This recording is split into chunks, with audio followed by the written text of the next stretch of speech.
Hey, welcome back to another episode of the In Good Faith podcast. I'm your host, Philip DeFranco, and each week I'm going to be talking to some of the most important and interesting people in the world about politics, finance, the news, and just how we live life to the fullest. My guest today is Governor JB Pritzker. He's the governor of Illinois, but also a billionaire, tech venture capitalist, and founder, one of the heirs to the Hyatt fortune, one of Donald Trump's biggest ops, but perhaps most impressively, when he finishes his second term, he will be the first Democratic governor in his state's history to actually have finished it. And today we talked about who he is, how he plans to protect his state from Trump, what's happening with the gerrymandering situation, and really just so much more. If you're new here, hit us with a follow, hit that like button, but otherwise, just strap in. So Governor, the first question I want to hit on, it's something, I don't know if it's Illinoisians, Chicagoans, so many people hit me up to ask you, will you pledge to investigate if there is a man in the bean? Well, I'm so glad you asked that question. I mean, first of all, I want to be clear that I am not authorized to reveal anything about the man in the bean. I'm not suggesting there is a man in the bean or isn't a man in the bean, but people have asked me that all the time. And all I can say is that I don't know if you remember that Superman arrived in a ship from another planet and had to be actually, taken out of the ship. And so I guess I would suggest that you keep that in mind as you contemplate what perhaps is going on with the bean. I need you to know that first part is very likely going to get clipped of you just saying, I cannot speak on that. And you're going to make it infinitely bigger. No one's going to even be able to touch the thing, get close to the thing. There's going to be people in the streets. I also want to be clear that, every time you call it the bean, the sculptor of it is very upset because, really? The actual name of what you're referring to as the bean is Cloudgate. Okay. Which, once again, I'm not suggesting it's a ship from elsewhere, but, that would be a more appropriate name for something like a ship. I will say, didn't know that. I'm very ignorant to a lot of Chicago things outside of growing up, Michael Jordan ruining a lot of my hopes and dreams, learning that a Chicago dog in this last year is how you should do a hot dog. And I have feelings about deep dish pizza that I will not share at this moment because I need you to like me before we get into the heavy hitting topics. I think that's all I can say is that, if you come to Chicago, there are two things that you got to know. One is no ketchup on your hot dog. I mean, we're a mustard town. Chicago dog has mustard on it, okay? And I don't want you to get, laughed at or embarrassed when you're here. The other is that there's a drink here that if you can drink it, a shot, without making a face, then you're considered tough enough to be a Chicagoan. It's called Malort.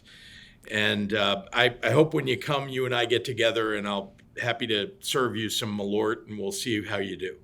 I'll take you up on that. Absolutely. I had a little when I was there last year, and I don't know if it was because I was tough, more dead inside, but I was able to roll with it. But we'll see. Now, Governor, I do want to get into topics, but because I do have you for a little longer, I want to learn a little bit more about you, and I think a lot of that starts with your upbringing, because I think a lot of people know kind of surface level things, right? They know Illinois. They've seen the Texas Democrat stuff recently. Maybe they saw what you were doing with the DNC, that you're a billionaire. But what was your upbringing? I mean, you were born and raised in California, but what was life like early on? How do you end up in Chicago? Well, thanks for asking. You're right. People know surface level things maybe. I can say one thing I should really emphasize is that I'm a product of a family that came here with nothing. My family was escaping the attack on Jews in Ukraine.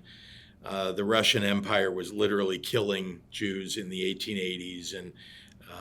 And so my family escaped and had to go somewhere and came to the United States because it seemed like the place where you could live safely away from the Russians and a place where maybe you could succeed and have an opportunity. So my great-grandfather came here. He literally slept in the sub-basement of the Chicago train station, sold Chicago Tribunes on a street corner to make a living, and went to a public school. Got a good education at a public school, got a place to live when he first arrived from a social service agency. So, those are things I know because when he was 70 and he became an attorney during his lifetime. And by the time he was 70, he wrote a book about the history of my family and his own background. And it's something that isn't published publicly, but something that we in our family get when we're 13 years old and get to read it and, get our own copy of it.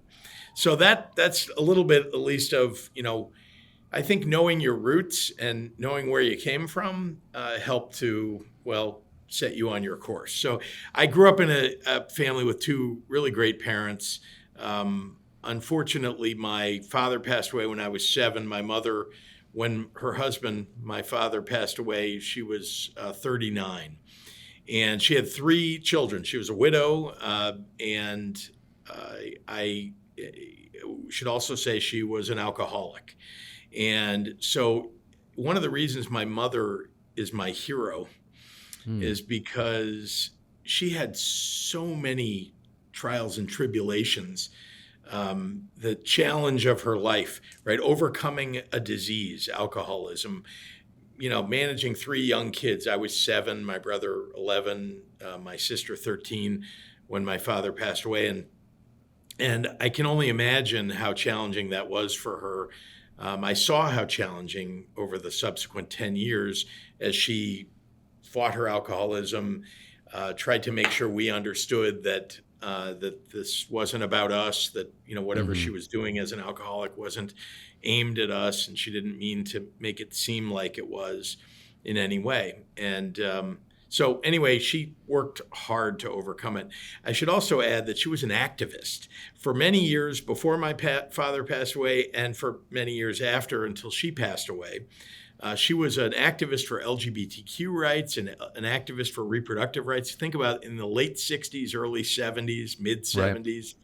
Right. It was hard, right? I mean, these were not popular positions to have back then. And so, but she was, she would march and she went to meetings, and I was the youngest, so I got dragged along with her to the meetings, which I think has imprinted a great deal on me. So I tell you that background just because, and she passed away, like I said, when she was 49 years old, when I was 17. Her life and her travails and the way she worked so hard to overcome them has had a big impact on me. I tell you one other thing about myself, just so you understand. So, again, both my parents had passed away by the time I went to college, and I got to college, and the president of the university, I went to Duke University. The president of the university was the former governor of North Carolina many years earlier in the early 1960s. And he was the first Southern governor to integrate the schools.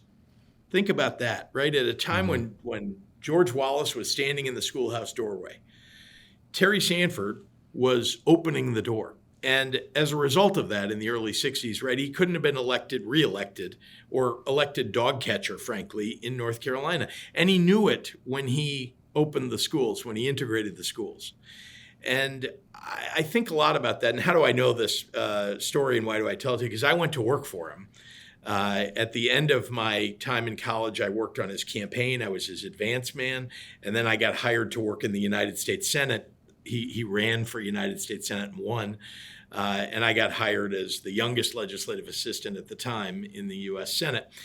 But he was someone I admire so much. And I think about what he sacrificed. I think about the choices that he made, and recognize that most people in public office are always working to get reelected. Everything is about reelection. But to choose to sacrifice so much, as my mother did so many years earlier, right? To be, to take on unpopular positions when you don't have to. Those are things that have impacted me, and I try to think about that every day as governor, that I'm living up to what I hope my mother would have wanted to see happen in her lifetime. Right. and what I think Terry Sanford might have chosen to do if he were alive today. So those are at least some things about me that maybe people don't know. But I do think about, particularly my mother, really every day that I serve as governor. So your mother's activist route, it obviously plays a big part. Was there a singular moment where you go, okay, I'm going to go into politics? Because I never imagined getting into a news space or anything until there was just a day where I saw Rush Limbaugh years and years ago when I was in college going off about Michael J. Fox. Not even the most directly political thing that would affect me in any way. And it just set me off. And that was kind of the spark that led to now 20 years. And so did you have a singular moment where something clicked? Yeah. Like I said, I was kind of around politics growing up. My father also was a Democrat and, was very engaged in helping candidates win. And so I was around it a lot. I didn't know if I wanted to go into it as a career. I was pretty young. That's what I mean. What takes you from I'm on the sidelines or I'm rooting for people, I'm showing support to I'm going to be the player, especially given your unique situation? Well, it was while I was working for Terry Sanford on Capitol Hill. Senator Sanford had been Governor Sanford. And again, I being near somebody like that, watching him make decisions about how he's going to vote on things, sometimes voting in an unpopular way as a U.S. Senator.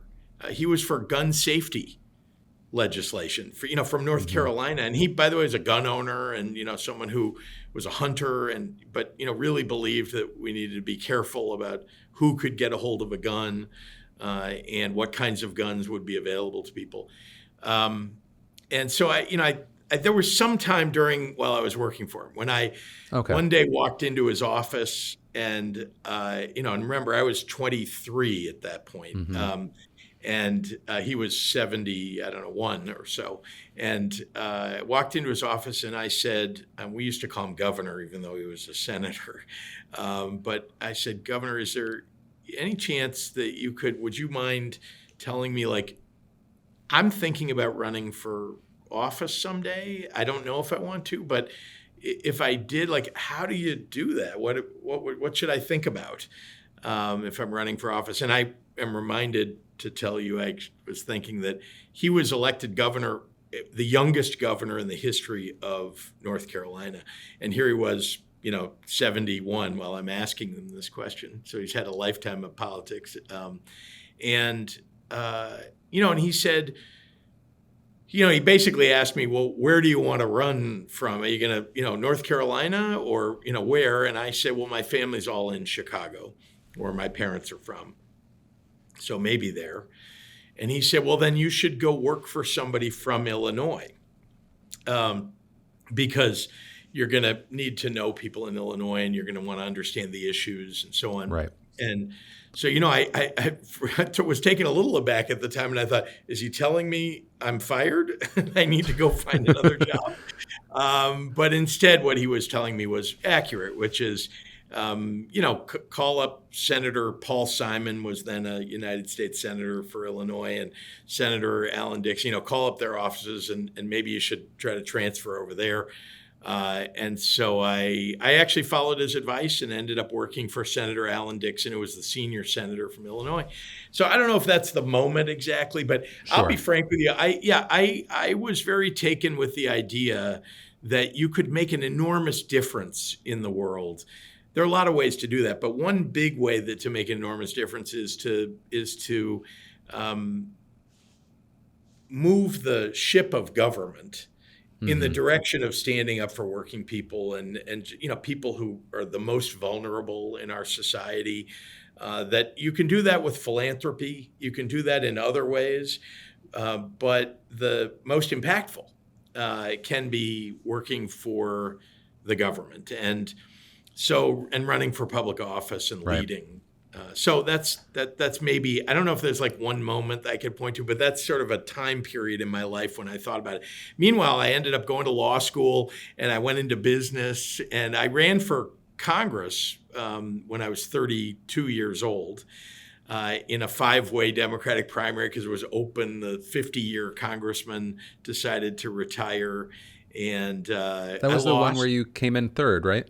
I did. Not to rub it in. There were five people running. I have to Right. point that out. I didn't come third, and I didn't come in third out of 3. Came in third out of 5. You made the podium. But I have to say, I'm kind of, years later, I went and sought the endorsement of the congresswoman who represents that district still today that beat me. And I went to seek out her endorsement, and she endorsed me. And when she did it, she reminded everybody that she beat me. Here I am running for governor, and she's reminding everybody she beat me for Congress. And I, of course, thanked her and said, yes, and if I hadn't lost, I wouldn't be running for and possibly winning the governorship. So we've developed a pretty strong, good relationship. Yeah, you gotta have someone that humbles you.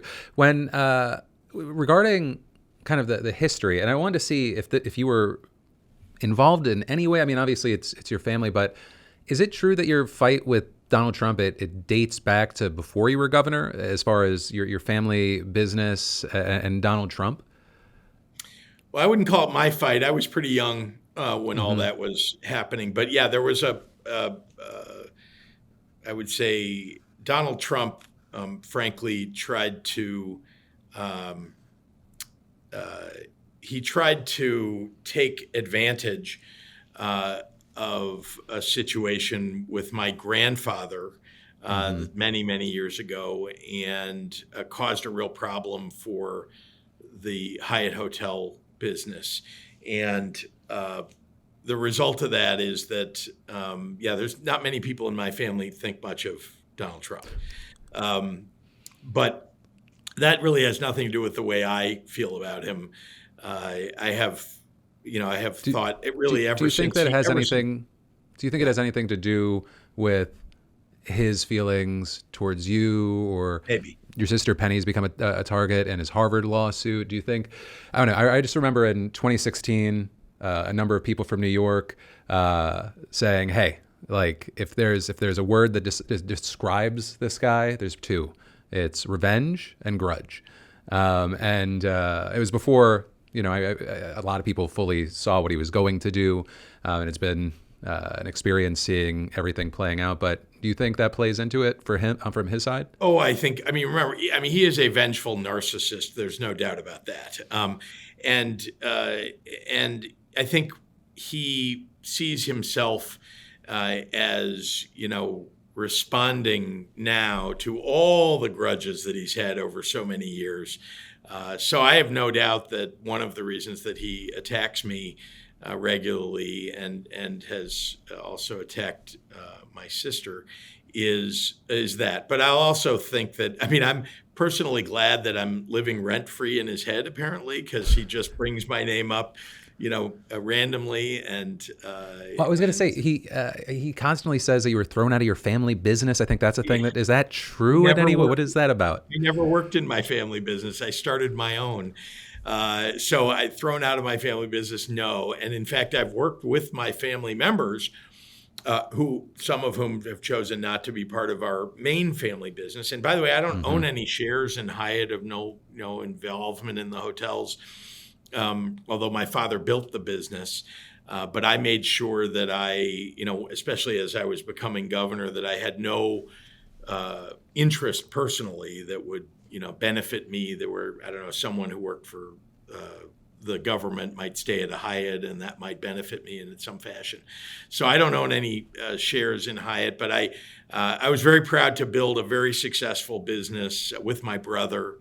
And never worked in a family business or anything that was created before I went into business myself. And I know that you use the words vengeful narcissist when talking about Trump, but another thing that you've kind of said and repeated is that you've regularly compared President Trump and, some would call it a regime, to the Nazis. And there I would love to hear more, just because there's been so much debate around that, right, for the last 10 years of people initially saying you're overusing that word. And then obviously with more recent actions, we've seen more people using that comparison and fascist and authoritarianism. And so I'd really love to know your thoughts there, because it does seem like you are someone that is consistently sticking to that that presentation. Well, I don't apologize for that. I should start by saying I led the building of the Illinois Holocaust Museum. I spent 10 years working with survivors.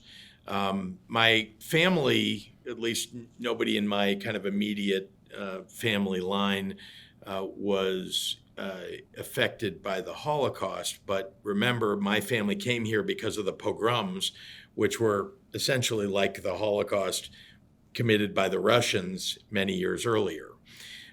So I got involved in helping to build this museum with the survivors, and I have become very familiar with the history of the Holocaust, and most especially, I've focused for myself on the years prior to the Holocaust actually taking place. That is, what happened in this constitutional republic that was Germany. It was the most powerful democracy in Europe, and a constitutional one. And something happened that led to the Nazis taking over and ultimately Hitler leading them as he did. And what happened was the relatively quick endeavor of the Nazis to engulf and take down a series of rights that existed for the citizens of Germany. And they did it in part by using words like, they would point at people or choose groups of people and started out calling them immigrants, right? Even though they were Germans, they were German citizens, some of them prominent, some of them elected to public office, but they were othered by the rhetoric of the Nazis, right? And it's how they operated in a stressful time, and a stressful economic time in their country. And they were seeking more power by doing so. And it worked. And I think a lot about the laws that they put into place, one after another. It was, it's a little bit like the old story about the frog in the pot, that's, sitting in lukewarm water, doesn't think anything is happening. And if you turn the heat up, that doesn't recognize that they should jump out of the water. But if you throw them in a hot pot, right, they're going to jump out immediately. To a large degree, what happened wasn't that slow, but it was a gradual endeavor that went from othering people to dehumanizing them, and then to the Holocaust. Now, I'm not suggesting that the United States is headed toward a Holocaust. I have only suggested that is the authoritarian regime that I am most familiar with, because I studied it and sat next to people who were terribly affected by it. And so that's the reference that I have. We could talk about lots of other places in the world, right? We could talk about Cambodia. And there have been tribunals, to deal with the challenges of Cambodia. We could talk about authoritarianism that has risen across the world, that looks very much like what Donald Trump is doing. But taking down a democracy and turning it into an autocracy or an authoritarian regime doesn't take that long. It was 53 days that the Nazis did that in. 53 days that they took down a democracy and turned it into the kind of regime where they ultimately could commit the atrocities that they did. And so, okay, so if we're focusing more on that, I've seen a lot of people online making comparisons to what's happening with ICE and to a certain degree with the National Guard as being used as a private military. Some using language from the Times saying it's with making comparisons with the Gestapo. What are your thoughts around that? I don't know. I think the analogy gets strained at some point. Having said that, there are masked people not identifying themselves as belonging to law enforcement who are literally kidnapping people off the streets. So I don't know what you want to call that, but that does happen in authoritarian regimes. And when it's happening on whether it's the streets of Chicago or Los Angeles or Washington, D.C. or anywhere else in this country, and it is happening elsewhere too, we have to recognize that this is not the country that I think any of us thought that we were building. Indeed, I always think about, Martin Luther King, had a great pronouncement in one of his speeches about, the arc of the moral universe is long, but it bends toward justice. And I've always thought during my lifetime, I'm 60 years old today, or not today, but now. And I've always thought, when I think about that and look back, with so many things that we've done wrong in this country, it's a democracy, and we've made mistakes along the way. Certainly the original sin of slavery is a good example of that, but lots of things, right? And over the years, whether it's women's rights or civil rights, human rights in this country, we have evolved. And that arc of the moral universe, when he said it's long, I like to think it takes a long time sometimes to get justice, right? But it bends toward justice. But you look outside now and look at what ICE is doing. Look what they're doing with the FBI, the ATF. I mean, they are moving all of those agencies into a street force to go after people, often people who are law-abiding, who have been in this country for 10 and 20 and 30 years, who are paying taxes. They're your neighbors. They're sometimes your friends.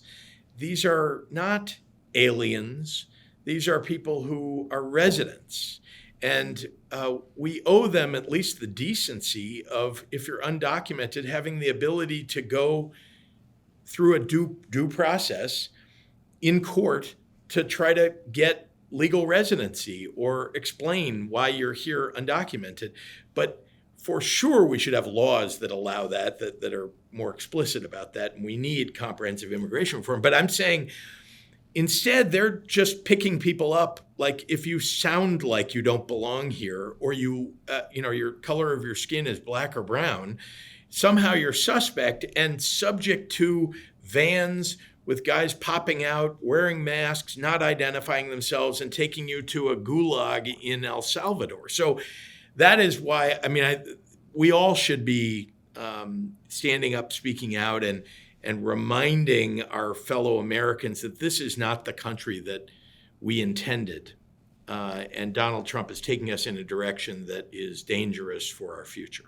Regarding these people wearing masks and that are doing this, what do you say? I'm going to pose two questions. What do you say regarding the argument that we're doing it for their safety? We're worried about people going after them and their families. And then also, what are your thoughts around the chatter that there being a number of them are masked, or there's this move to mask them because there are a number of people that should not actually be allowed to be in this specific position?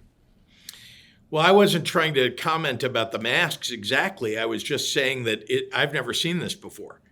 Sure, but these people being masked and doing it is a common point, and it's a common thing that a lot of people have been debating. Absolutely, but I guess I'm saying law enforcement in this country, for the most part, they will answer you when you say, "Who are you? What agency do you belong to? Which police force? What is your name?" Anything, you get pulled over. The person pulling you over will identify themselves. And in most law enforcement jurisdictions in this country, they have to identify themselves. But all of a sudden we have people who don't. And it's maybe emblematic of that they're wearing masks.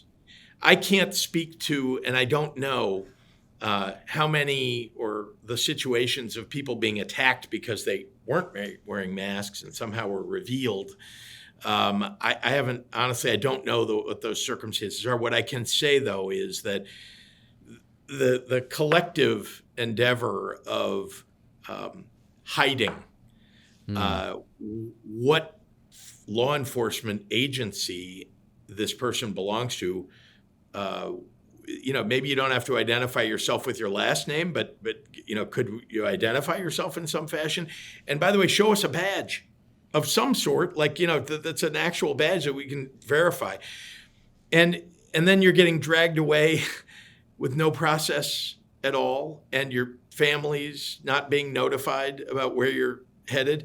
This has happened to U.S. citizens now because they're just using this kind of dragnet endeavor where they go into a neighborhood and they'll grab anybody. And Right. so look, the entire thing is loathsome. It's not patriotic. It's un-American what they're doing. I'm not suggesting that people that work for law enforcement are the ones who are responsible for the policy. They're not. But I have seen, I think we all have now with social media, and on television, on news, that that this is it's happening every day now. It's not an accident. It is clear that they are being told by somebody, by Tom Homan, who's being told by Donald Trump, it's okay to operate this way. Right. So I find it, and there's another thing I want to point out, which is, look, I'm for taking, if you have a violent criminal who is convicted in my state, I want them to serve their time and then get deported. That's it. That's what should happen. They should serve their time. Violent criminal should not be in this country, but they got to serve their time. You can't, we'll just, they should be serving 20 years in prison, but no, you're just going to release them in Mexico somewhere or anywhere else. They should serve time if they've committed a crime and been convicted of it. But that's not what's happening. First of all, they're pointing at the immigrants and they're saying they're criminals. Donald Trump said it, I think, on his first day coming down the escalator in 2015 when he was announcing for president. He basically said the immigrants are criminals. Can I remind you that almost 50% of the Fortune 500 American companies, biggest American companies in this country, 50% founded by immigrants or children of immigrants? I'm a great-grandchild of an immigrant. I mean, immigration is part of the American experience. We're the best country in the world, by the way, and our economy is the best in the world because we invite the smartest, best people to come to this country. And we invite people who may not have an education but want an opportunity and are willing to commit themselves to America. So when you say that, I'm offended by what he's doing.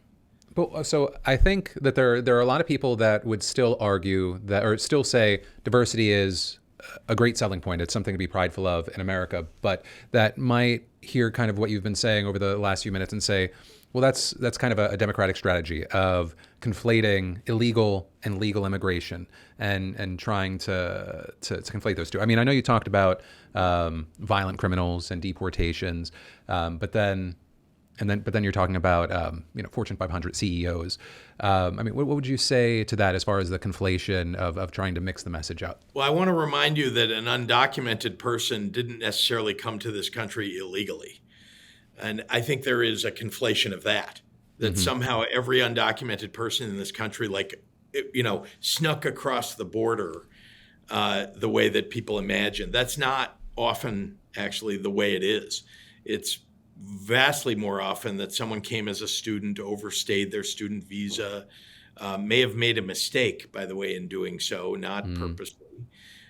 And there are people who, and you've seen this recently, where people who are here legally, working in this country legally, have simply had their legal status taken away from them for no reason. And now it's the Trump administration doing it. So, let's not conflate all of those things together either. But I'm not trying to conflate the two. My great-grandfather came here and became a U.S. citizen, and entered the country, I don't know, legally. There wasn't an Ellis Island. And so the idea that everybody that came here and is undocumented is somehow, antithetical to who we are or to our future. He created my great-grandfather not only created a good life for himself by going to school, getting a public education, but also going to law school, becoming a lawyer and a successful lawyer, having children and grandchildren who created businesses that have employed a whole lot of people, and Americans who have served, my father, my grandfather, my brother-in-law, my so many people in my family. I have a cousin who was a colonel in the Army, again, my father and grandfather in the Navy.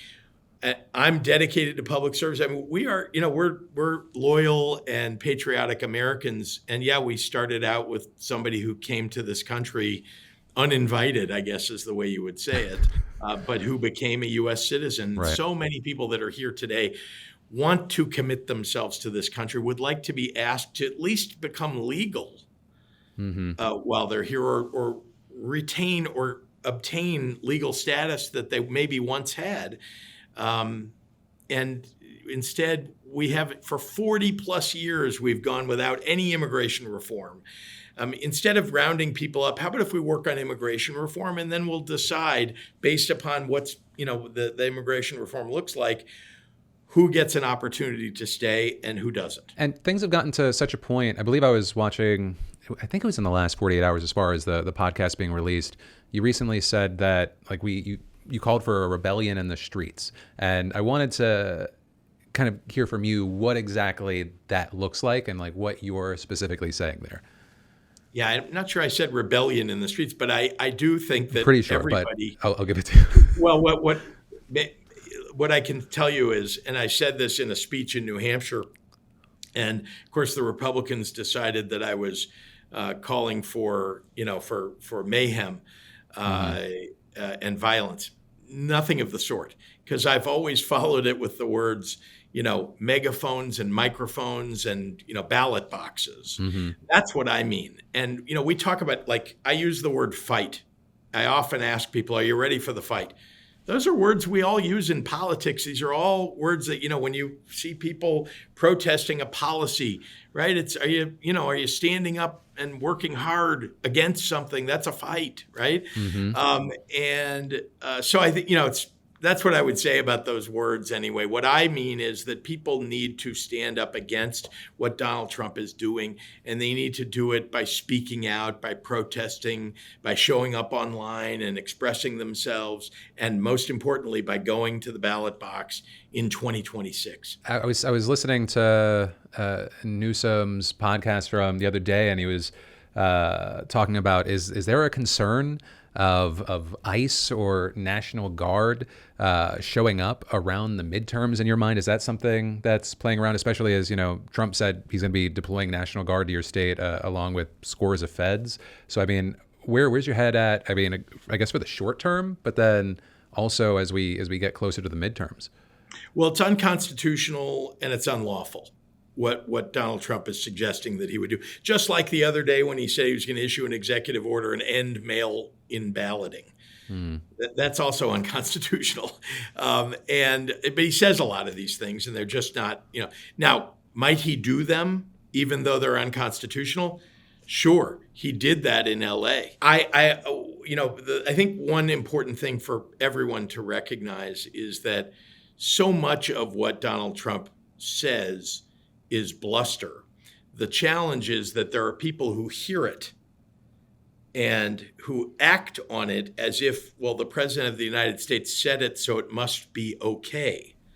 And I think that's dangerous. And that's why it's so critical that we elect people to the presidency and to public office who actually have the best interests of the majority of Americans, all Americans, in mind.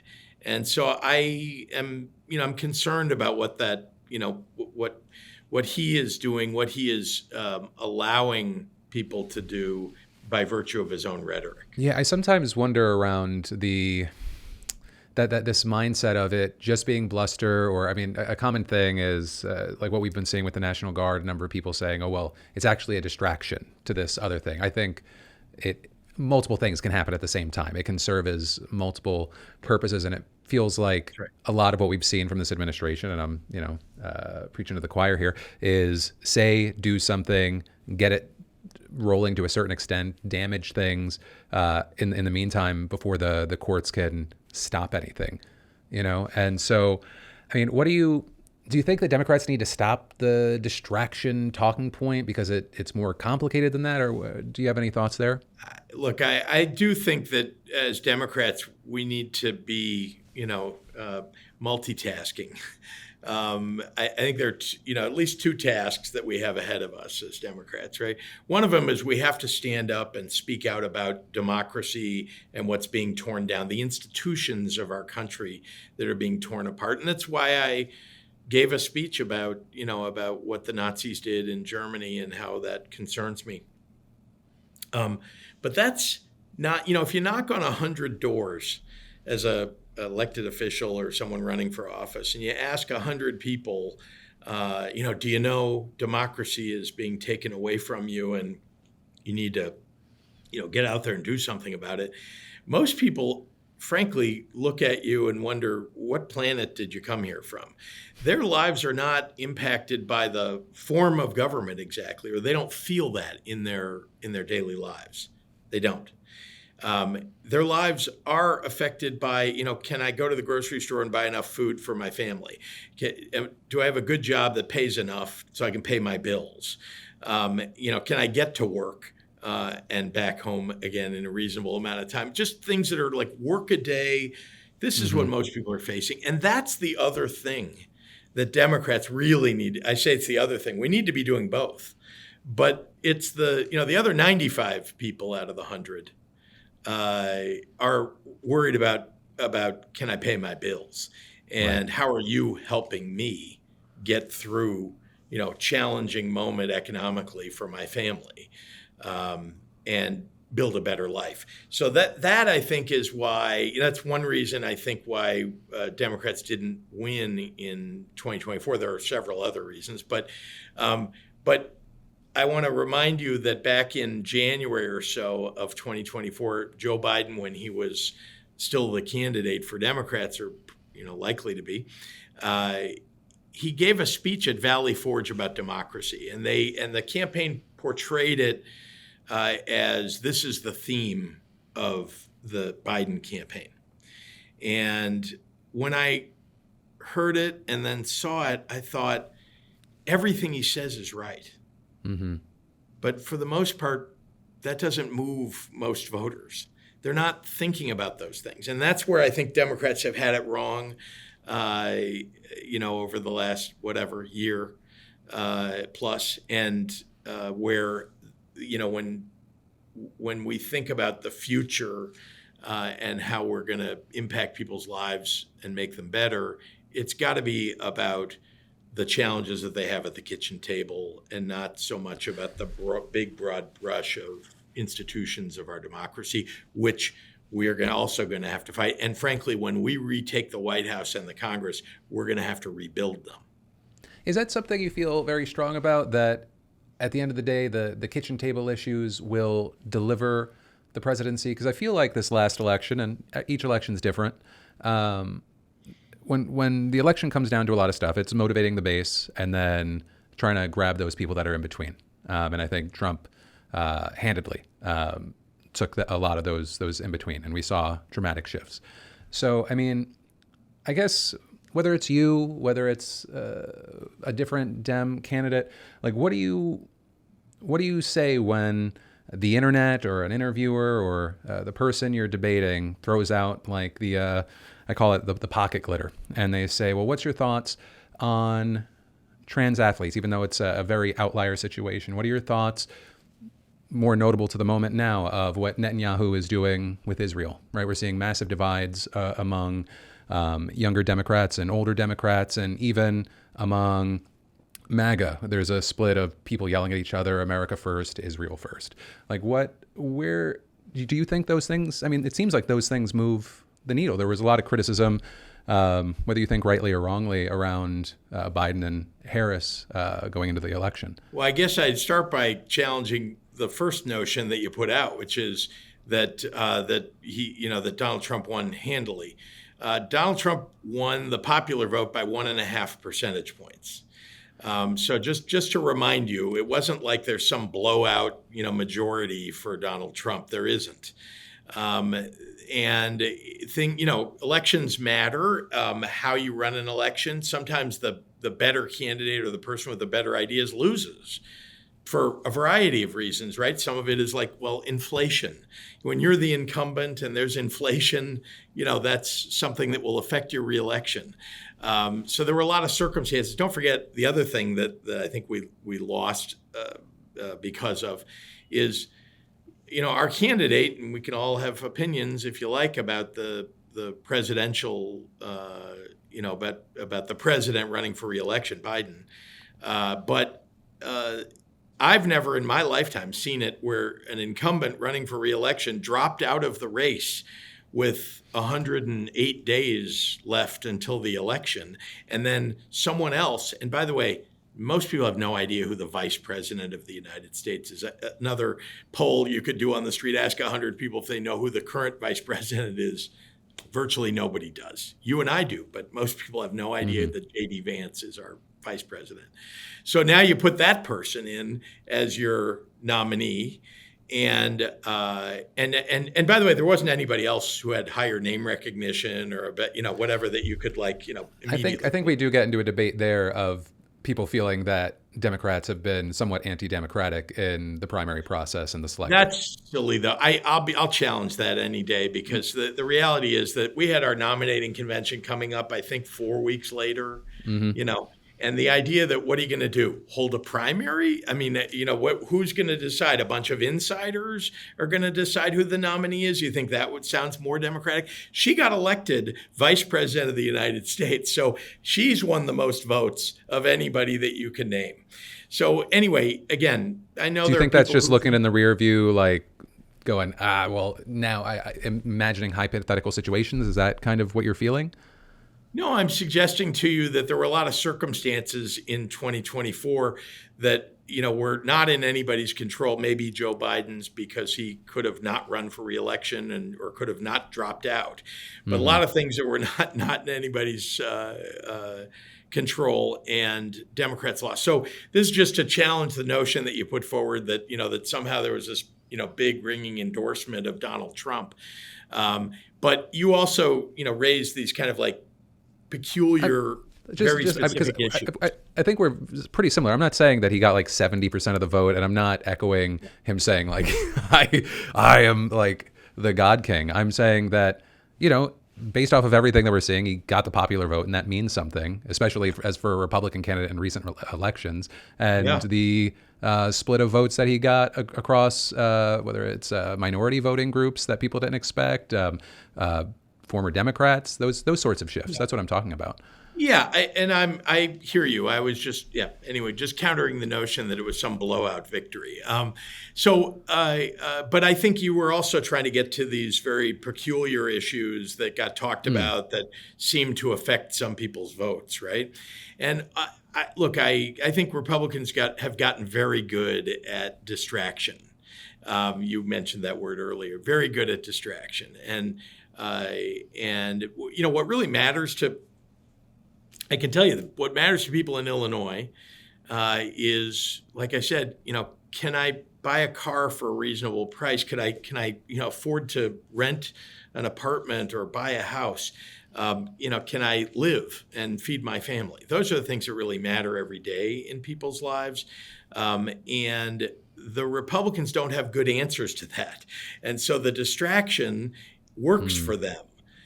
Because what did they end up doing? What they ended up doing was cutting health care, very unpopular, cutting food aid for the most vulnerable children, very unpopular, and giving a massive taxing break, rather, to the wealthiest people in this country. So, I know that's been very unpopular. Donald Trump is now below 40% in his approval rating, and that's why right. The Texas Democratic effort has been so important. He's trying to take seats away that don't belong to him or Republicans. I was going to say that based off of his horrible polling, right? Then he's calling up Abbott in Texas saying, "Give me 5 seats." He says, "Yes, sir." Apparently, there's the whole ordeal feels so dismissive. Just where you have Texas Democrats. I don't like saying fleeing, but trying to do their job and going to Illinois and trying to stop a quorum. Something I'm interested in here, and I do apologize because a lot of these questions, I try to pose them from criticisms that I see or critiques, and I don't want it to just be like two guys saying exactly. But, I've seen when people say, well, Pritzker, not the perfect messenger for the gerrymandering situation if we look at Illinois, right? And I feel like I already know what you're going to say here of like where we are and a perfect world. But, I mean, what do you say to, I was in a situation yesterday where This is so random. Sounds like I'm bringing you into drama. I had the founder of Kind Snacks criticizing me for saying that I think that it is the right move for Gavin Newsom to go, hey, Texas is doing this. We have to match this energy. Democracy is at stake. We'd like to play by the norms, but the norms have changed. I mean, what do you say to, one, people that say you're not the perfect messenger, and two, that Democrats shouldn't do what Newsom is now trying to do? First of all, it isn't my endeavor to become the messenger or a perfect messenger. And what I will say is that what Donald Trump is trying to do in Texas and what the Texas Republicans are attempting to do is truly against the law and unconstitutional. The Voting Rights Act does not allow them to do what they are now attempting to do. So that will get litigated. We'll see. But I'm just explaining, anybody that can read the Voting Rights Act can tell you that I'm right. And so that putting that aside for a moment, but that is one of my biggest criticisms. Literally, they're taking seats away that belong to Black and brown populations, representatives who are Black and brown, in order to give Donald Trump a gift. And why? Because he knows he's going to lose the Congress in 2026. Okay, so that's part of it. The other part is that, we have a process in this country, and it's that every 10 years, we have a decennial census in which we determine where the population now exists. And then based upon that, a year later, in a year ending in 1, like 2021 and 2031, we draw the districts in a state. State legislatures do this. Governors sign a bill or veto it. But that happens once every 10 years. It's 2025. There's only one reason that they're doing this right now. And so that's all I would say. Look, we everything that we did followed the Voting Rights Act and is constitutional and legal. And our goal has been actually to maximize the diversity of our representation in the U.S. Congress, and we achieved that. I guess connected to that, I mean, so you support, though, I imagine, what Governor Newsom is trying to do in California, though, based off of the realities of the situation right now. I would rather, I mean, you're asking me a straight up question about like today. Here's what I think that should happen. I think Texas should look at what California is now intending to do, and they should back down. I understand you don't think that's going to happen. I don't think that's going to happen either. But right. The reality is that we can do this tit for tat for quite some time, and it will be bad for democracy. It will have been lit on fire by Donald Trump. The fuse has been lit, right? And then we're going to see Texas and then California. You're going to see Missouri and Maryland. You're going to see Indiana and maybe Illinois. And, you're going to see this happening wherever it can happen, because now we're in the situation of apparently the Republicans have thrown the rule book out entirely and Democrats have to do something. And it is time for us to stop playing by the old rules. The Republicans stopped doing that for a long time now. And we've always held fast to, we've got to do it this way. This is the way it's always been done. And now apparently we're going to have to fight fire with fire. So that, I think, is why I support what Gavin Newsom is doing in California. I don't want to redistrict in Illinois. I don't want to. I don't want California to have to do what they're doing. But it happens that that's a vote-rich, and district-rich environment, as New York is. And so at least in both of those places, if we have to counter as Democrats what's happening, what Republicans are trying to steal in Texas, going to have to go to those states. And we can't unilaterally disarm by saying, well, we have these independent commissions and everybody should have an independent commission, but only Democrats apparently have independent commissions and are trying to do the right thing. I mean, I'm done. Many years ago, Paul Simon, one of my heroes in politics, I'm not talking about the singer, but the U.S. senator, who was opposed to PACs. political action committees. And then someone said, well, why do you accept PAC money if you're opposed to PACs? He said, because I can't unilaterally disarm. The other side gets to go raise PAC money. Well, I don't because I'm opposed to PACs. I'm going to get elected so I can end PACs. And unfortunately, that's where we are. We can't unilaterally disarm. And that's why I think Gavin Newsom's got it right. I think it absolutely makes sense. We're not in an ideal situation, but I don't get people saying, well, yeah, fight with your hands behind your back. At least there's honor in it. I think that's crazy. I feel like I accidentally. For too many years, Democrats, we did that for too many years. I feel like I incidentally ended up grilling you there for 20 minutes out of nowhere, where we ended up going. I want to end on a lighter question. This was from a Chicagoan, Illinoisian. Is that Illinoisian? Which one? There's no. Oh, it is. Yeah. Okay. Yeah, it's Illinoisian. Yeah. Illinoisian. Okay, and so that's not because I'm Jewish. It actually is Illinois. I was like, I'm not touching that. So you're called the Great Khan by Illinoisans. Do you have moments like when an aide or whoever comes and tells you, "Hey, you're going viral as a meme of Genghis Khan"?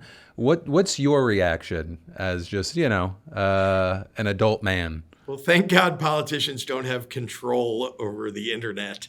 And yeah, there's a meme account that got created called Nomadic Warriors for Pritzker. And somebody, I think he's either a student, a graduate student, something like that, started this account. Yeah, what do I think of it? I mean, I guess I'm flattered. It's very funny. I mean, they are very funny. And talk about, the idea that my goal is to create greater Illinois, that we're going to invade Indiana and Wisconsin and Iowa. And I can tell you right now, I don't want Indiana. But I can tell you also that